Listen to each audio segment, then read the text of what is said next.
Hey guys, welcome to just a ridiculously special episode of the Chuckload of Comics Show. We've got so much nerd news. The news that dropped this week is hitherto the so-called moon landing. It's that crazy. It's Kennedy assassination style news.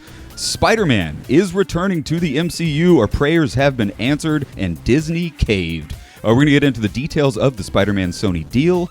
Kevin Feige is jumping ship and going over to Star Wars. We're going to tell you all the details, what this means for the future of the MCU, what this means for Star Wars, and kind of our theories on why this is happening. And the Joker. Is it too violent for movie theaters? Some chains think maybe it is, and they're not going to show it. We're going to break that down for you in just a second. But before we do, it's time to give away some Ace Comic-Con tickets. If you've been watching our show for the past couple of weeks, you know we've been giving away a pair of 3-day passes to Ace Comic-Con. If you've been living on the moon somewhere, you probably don't know that Ace Comic-Con is coming to Chicago October 11th through the 13th. It's coming to the beautiful Donald E. Stevens Convention Center, and we've been giving away tickets for it. So stick around. In about 2 seconds, we're going to give you the word of the day for this week. But before we do, let's go ahead and pick this week's winners. Last week we had, the week before last we had 45 entries. This week we had 56. Woohoo! So it's the people are telling people.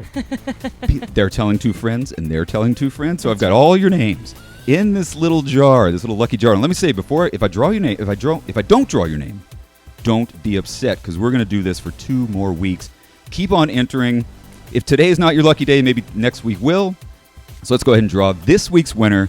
This person is going to win a pair, 2 3-day passes to Ace Comic-Con. So cool. The lucky winner, pack your bags, Mr. Vince Lee. Vince Lee! Vincent Lee, pack your bags, my friend. You are going to the show. You're going to Ace Comic-Con. You get a pair of 3-day passes. Ace is going to email you your passes. So keep your eye in your mailbox, and you're going to get an email with 3-day passes to Ace Comic-Con. Congratulations, Vince. If your name wasn't called, if you are not Vincent Lee, fear not, because we're doing another word of the day right now. Today's word of the day is in honor of all the amazing MCU guests that are coming to Ace Comic-Con. Pretty much the entire MCU is coming to Ace Comic-Con. Right? The lineup this year is hitherto undreamt of. I can quote my good friend Dr. Strange. I think I said hitherto twice. You'd have. I'm trying to get hitherto undreamt of 3 times in this episode. We got a $5 bet going, but that doesn't matter.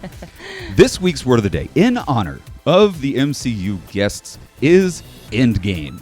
Endgame. Endgame is this week's word of the day. So what do? Take the word Endgame, email us to chuckloadofcomics@gmail.com. Most importantly, subscribe. Oh yeah, crap, I forgot that. Step 1, you have to be a subscriber to the Chuckload of Comics YouTube channel if you want to win. So really easy, just go down to the bottom, click on the subscribe button. We will be cross-referencing entries and subscribers. So, that's right. It's no not cheating here, people. It's not a bad channel to subscribe to anyway, man. So I recommend you do it. So subscribe to the channel. And send the word Endgame to chuckloadofcomics@gmail.com. Tell us your name. Maybe tell us a little bit about yourself. Tell us who you're excited to go see at Ace Comic-Con. Absolutely. And just make sure you give us her name. Otherwise, we don't know what name to put in the magic jar. So have I explained it enough? You sure have. All right. Well, good luck to all of you guys in next week's drawing. So before we get into the amazing nerd news that dropped this week, guys, this is a comic book show after all. So let's just take a second, take a look at some of the comic books that are hitting shelves at a local comic book shop near you this week. Take a look.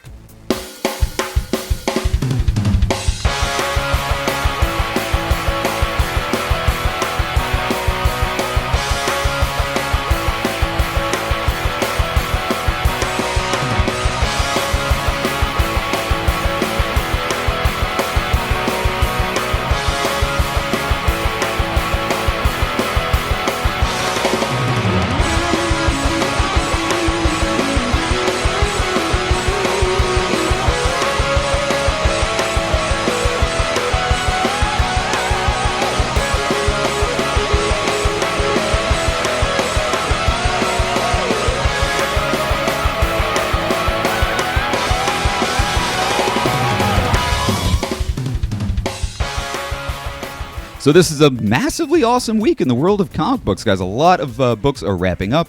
A lot of books are launching for the first issues. Shauna, what's your attention? What's got your attention this week in the world of comic books? What are you grabbing? without a doubt. Obviously, House of X. I mean, it's issue 6. This series has been so much fun, and obviously this is the last one. But we still have Powers of 10 coming out next week. But this is it. Yes, this is it for House of X, man. Final one, 6 of 6. And then my other has to be Doctor Strange. I'm just a huge Doctor Strange fan. Yeah. I love Doctor Strange. I'm loving the current run of Doctor Strange. Yeah, if you me haven't too. gotten into Doctor Strange, this one is issue 20. It's a really place to jump in. Good place to jump into because they're kind of doing these one-shots where they just wrapped up a really big, long story arc. So now they're just kind of doing these little one-shots, letting people kind of take their breath and jump in rear. So jump right in. Issue number 20 of Doctor Strange. Love and it. House of X. If you're not on that bandwagon, man, where you been? My picks for this week.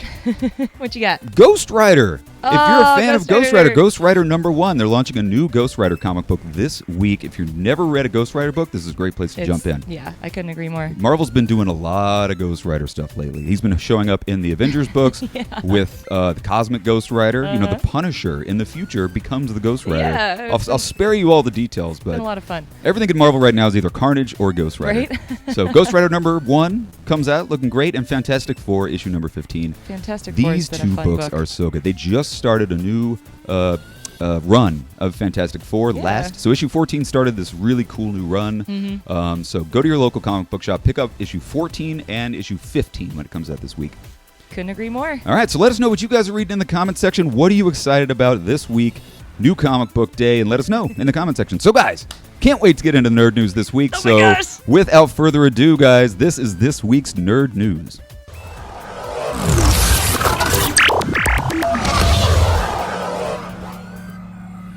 Well, guys, the first big nerd news story of the week is such a doozy. An answer to all of our prayers. Spider-Man is returning to the MCU for one more film. Disney caved.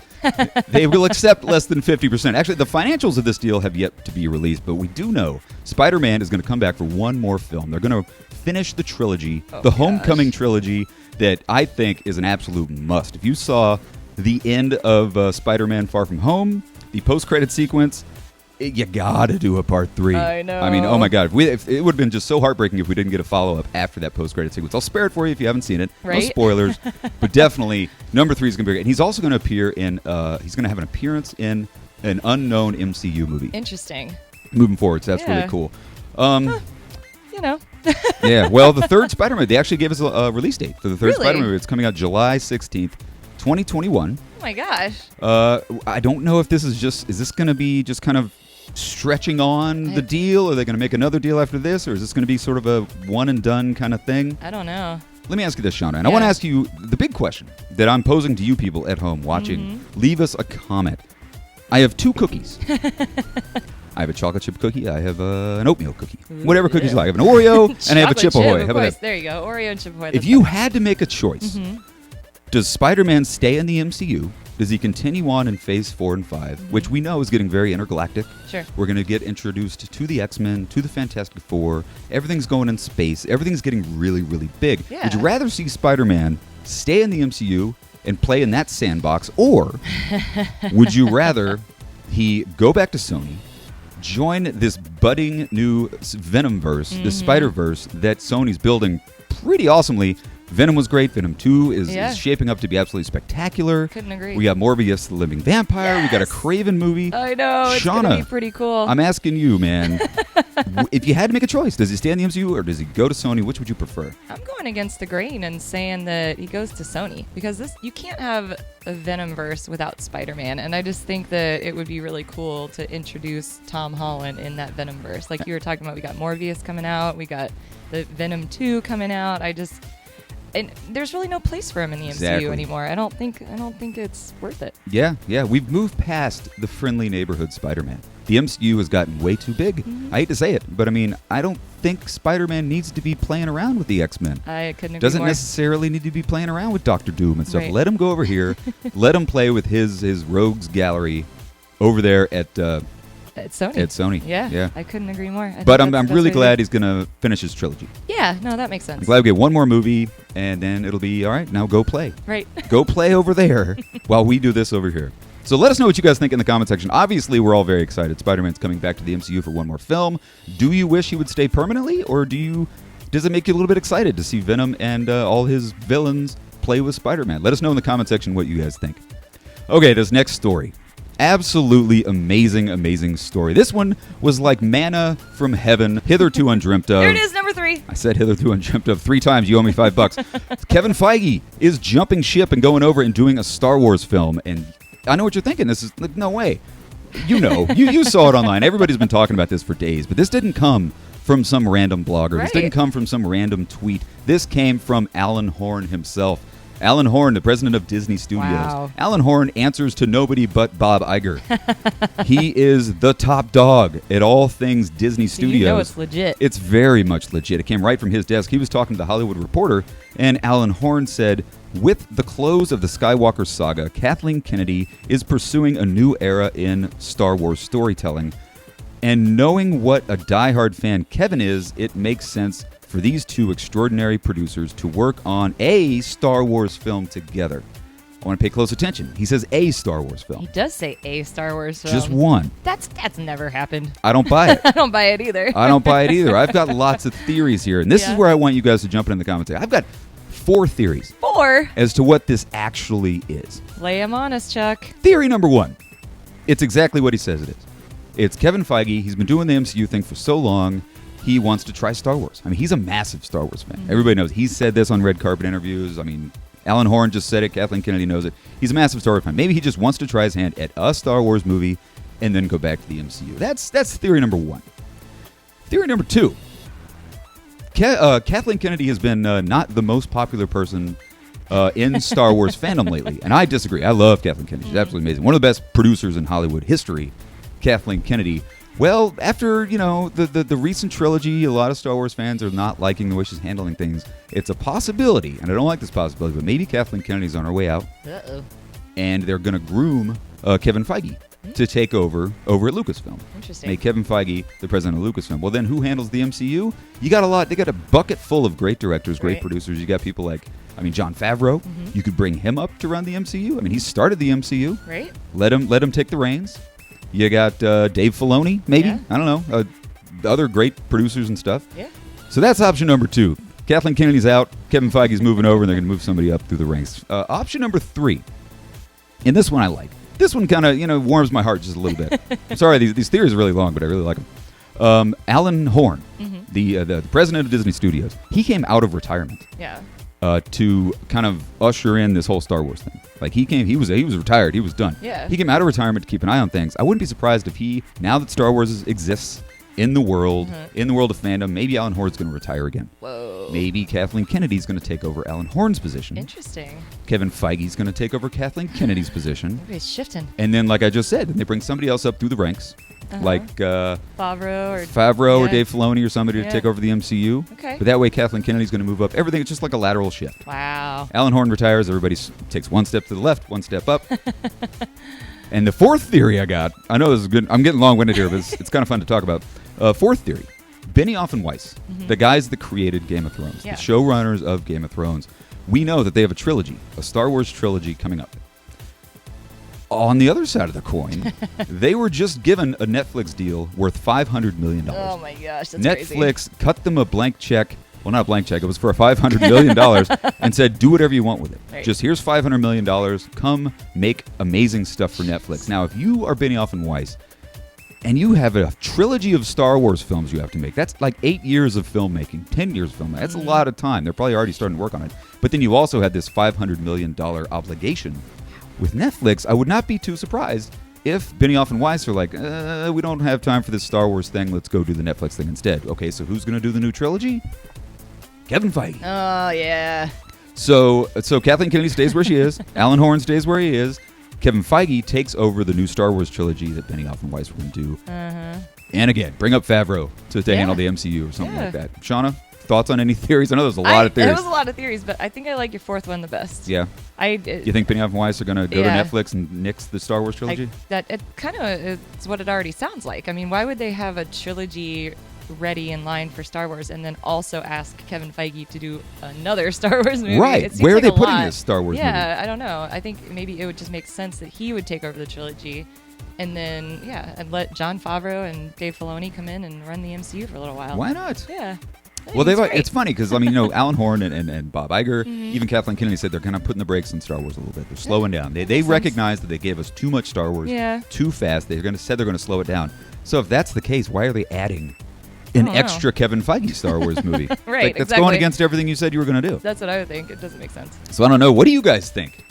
Any theories out there? Leave a comments, guys. Let us know what you think. Is this just going to be a one and done? Does Kevin Feige just want to dip his toe in the Star Wars pool and then jump back to the MCU? It around a little bit. Or do you think he's going to come to Star Wars and stay for good, and somebody else is going to take over the MCU for Phase 4 and 5? I don't know. Let's hear your thoughts, people. Let's hear what you think, guys. Leave us a comment in the comments section. Okay, this last story. This one's really weird. This one's kind of a dark one. The Joker. The movie The Joker comes out October 4th. Comes out next weekend. Very excited. We've got our tickets to The Joker. Comes out October 4th. Some people are wondering, is The Joker too violent for theaters? The critics who have seen it, if you've read any of the critics' tweets and stuff, nobody's coming out of this movie saying, wow, what a fun movie. I want to go see it again.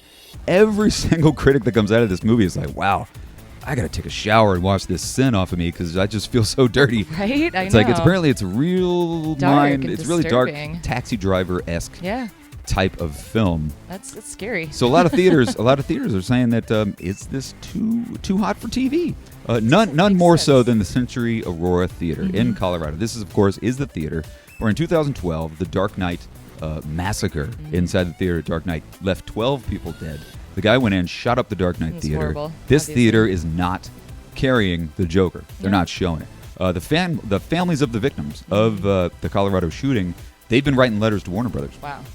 I'm going to read some of them for you, just some snippets of them. Yeah. The first one, they say, we are calling on you to use your massive platform and influence to join us in our fight to build safer communities with fewer guns. The next one says, we are calling on you to be part of the growing chorus of corporate leaders who understand that they have a social responsibility to keep us all safe. And the last one, since the federal government has failed to pass reforms that raise the standard for gun ownership in America, large companies like Warner Brothers have a responsibility to act. We certainly hope that you do. This brings up such a hot debate. And I want to know what you guys think in the comments section. Does the movie industry have a responsibility to raise people's morals, make people better people? Or is it just an art form? It's an art form. Yeah. I could not disagree with that anymore. Yeah, that doesn't make any sense. Why? Joaquin Phoenix, he responded. Joaquin Phoenix and Todd Phillips, actually, they both responded to these things. Joaquin Phoenix was talking to IGN, and he said, well, I think for most of us, we're able to tell the difference between right and wrong, and those that aren't capable of... let me start that over. Joaquin Phoenix told IGN, well, I think that for most of us, you're able to tell the difference between right and wrong, and those that aren't are capable of interpreting anything in the way that they want to. People misinterpret lyrics from songs, passages from books, so I don't think it's the responsibility of filmmakers to teach the audience morality or the difference between right and wrong. I completely agree. Yeah, I do too. It's not the job of a filmmaker. No. And people do know right from wrong. Yeah. If you're crazy in the head and you're a murderer and you're going to go shoot up a movie theater, movie's not going to change that. Right. I mean, this goes back to the constant argument. Do video games make violence? Exactly. Do video games make, murderers? Does music make murderers? Do books make murderers? And I say no. No. I say absolutely not. I completely agree with you. Well, the next thing, Todd Phillips, the director of the film, he went on and he said, Joker makes statements about lack of love, childhood trauma, and lack of compassion in the world. I think people can handle that message. It's so bizarre when people say, oh, well, I could handle it, but imagine if you can't. It's making judgments for other people. That brings up another really good point. Who are you? The movie industry can't decide. It's why we have a rating system. Right. We tell people when they go into a movie what this movie is going to entail. If it's an R-rated film, you watch HBO or Cinemax or Showtime, they tell you right at the beginning, this is going to have graphic nudity, graphic dick and balls. It's going to have buttholes. It's going to have violence. It's going to have explosions. Right, exactly to your point. I mean, HBO does it, Cinemax does it, everything. We have a rating system for a reason. Right, and some people can handle it. Yeah. Some people can't. But I mean, there's only so much that a filmmaker can do. There's only so much that a showrunner can do. Right. You can't make those judgment calls for individuals. Other people shouldn't be responsible for your own actions. You as an individual need to be responsible for your own actions. It's art, man. Filmmaking is an art form just like anything else. I mean, there's been violence in media since the dawn, since Shakespeare. Right? And I'm sure there were people complaining about people getting of course. stabbed in the back in plays, 1,000 years ago. Yeah. And in books. I mean, Jesus, people have been boycotting books since there have been Look books. at all the Stephen King movies that came out in the 80s. Yeah, and what about John Wick? Yeah, Can we right? talk about John Wick for just a second? No kidding. Why are they pointing the finger directly at the Joker, do you think? I think it's because it's more of a psychological disturbing movie and also violent. That's my take on it. It's disturbing. It's not just violent and bloody and gory. It makes you think. I mean, people are leaving the theater and just, like you said, they feel like they have to go take a shower because it's so disturbing. And so, I mean, I think that's why it's getting more flack than anything else. I'm excited about that. I want to see. I haven't seen a good disturbing movie. I know. Since Black Panther. Since the last thing. Human Centipede. Since the Human Centipede 2. That was a clusterfuck of a movie. Ugh. So the last thing, Joaquin Phoenix. One more comment from him. He said, people who are suffering from emotional disturbance can find fuel anywhere that makes them act violent. But that doesn't mean we shouldn't be asking important questions or discussing topics that might provoke. It's like I can't ask that question for a small chance that somebody might be affected by it. I completely agree. Yeah. You can't change society and art and all this stuff. This is getting really long, but it's an interesting topic. Just because you might upset one person. Right. It's just you can't. No. Because then we're just living in a world of blah. Yeah, and then it's just like, exactly like you said. It's a Ray Bradbury book. Yeah. So, guys, let us know what you think. It's a really interesting topic. Let us know what you think. Why are people pointing their finger at the Joker specifically when there's so many other violent movies out there? Exactly. And where do you draw the line? Mm-hmm. How violent is too violent? How disturbing is too disturbing for a movie to come out in theaters? I mean, this is why we have ratings. Yeah, I know. Again, I couldn't agree more. That's why we have ratings, so I don't know. Well, we're ending on a very somber note here on Chuckload of Comics. We want to thank you guys for watching. Again, Ace Comic-Con, we're giving away tickets. If you missed that part, go back to our main show this week. Figure out how you can win tickets to Ace Comic-Con. Congratulations to last week's winner. Please subscribe to the channel. Let us know what you think. If you're going to give us a thumbs down, please leave me a comment and let me know why you're leaving me a thumbs down. I hate it when people leave thumbs down and then don't leave a comment. Tell me where I'm screwing up. Right? Help me help you. But anyway, you guys have a fantastic week. We will see you here next Sunday, as we do every single Sunday right here on Chuckload of Comics. Have a fantastic week. We'll see you later. Bye-bye.